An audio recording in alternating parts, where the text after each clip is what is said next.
All right, so we're looking at the effects of migration. You can see here policy, and so really when it comes down to government policies are going to have a huge factor with migration.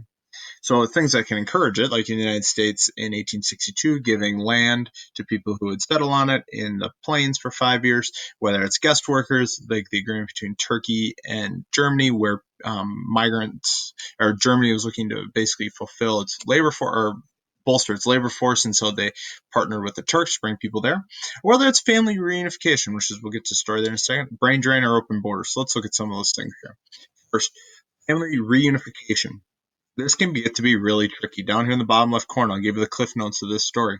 This little boy right here is Elian Gonzalez. Elian Gonzalez, this is in 1999 and 2000 is when this played out. Elian Gonzalez tried to come to the United States from Cuba with his mother on a raft, and I'm using the word raft generously there. His mother died on the trip. He got to the United States. He got to Little Havana. He is in the arms of his uncle. Well, his dad back in Cuba asked for him back, and this led to a difficult agreement between the United States and Cuba because the United States had long had their policy towards migrants from Cuba is the wet foot, dry foot policy. If the United States caught a Cuban migrant on the United States soil, they are granted asylum. If they were in the water still, the United States would send them back.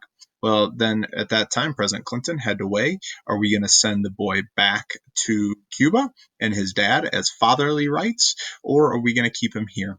And Clinton made the decision to send him back to Cuba and have him be with his father.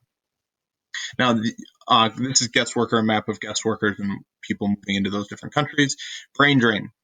Um, so many countries, United States included, have a policy where you can have or get your educate, or if you are basically smart and felt a certain labor force type, they will take you in the country and basically unlimited. And so the share of countries' nationals with a university education who live in a different developed country. So you can see here, I mean, more than 20% of the people who have college degrees are originally from Algeria, live somewhere else. Probably in Algeria's case, mostly France with the colonial history there. But so it's a huge, I mean, darker it is, the more people live there. Brain drain. India sends the largest proportion of scientists overseas. European countries have the highest rates of people leaving. China was not included. I think that's pretty important for the survey. It also is this, that here are 100 largest U.S. metropolitan areas gaining or losing people. So that is a pretty big step that it's still rural to urban migration. Next one, policy encourages immigration is Schengen area and open borders. The Schengen area is anything in blue on here of any sort of blue. It's open borders. So you can, if you are in Portugal, you could travel to Estonia and have no border checks whatsoever, except there's some temporary border controls put in with the Syrian refugee crisis. But you can go from wherever you want there. And that is a working agreement. It's really the EU. It's part of the fundamental process of traveling within the EU and working within the EU, that if you're a citizen of Spain, you can go work in Poland or Czech Republic or Slovakia, however you want.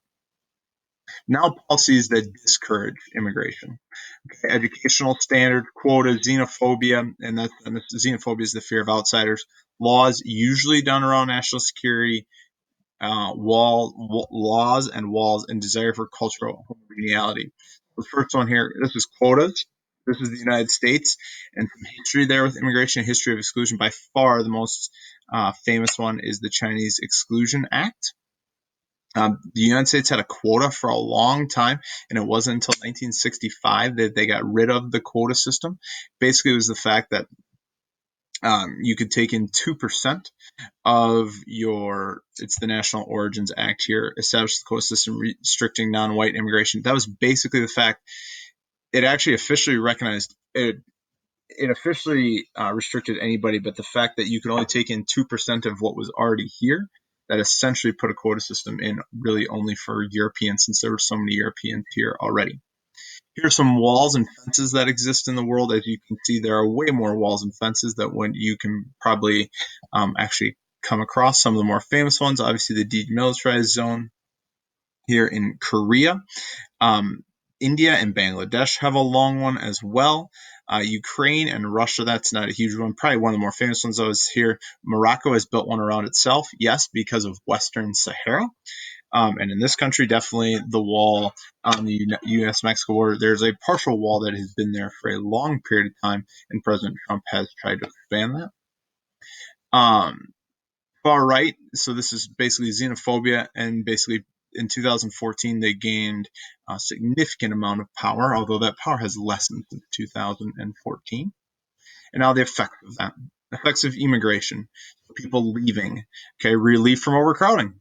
Yep, for sure. Brain drain, that's not a good thing because not a lot of your smart people left the country, and also your dependency ratio might get off with that. Effects of immigration are people coming to your country, new cultural traditions, new economic opportunities, conflict between migrants and the people there. Got a little protest sign over here for you, and over here you have conflict. But let's talk about remittances. I want to talk about remittances. Here we go. Remittances is the money that is sent out. So if a person from, let's say in this case, sent from Canada, and let's follow this line. Here you go. This line goes India.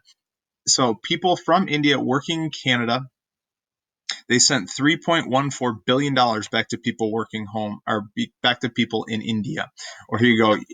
This is Saudi Arabia sending it back to India. This is UAE back to India. This is from Russia to Tajikistan and Ukraine, or from the UK to Nigeria. I mean, the whole point of this is, you can see here, receiving remittances. India and China are 1 and 2.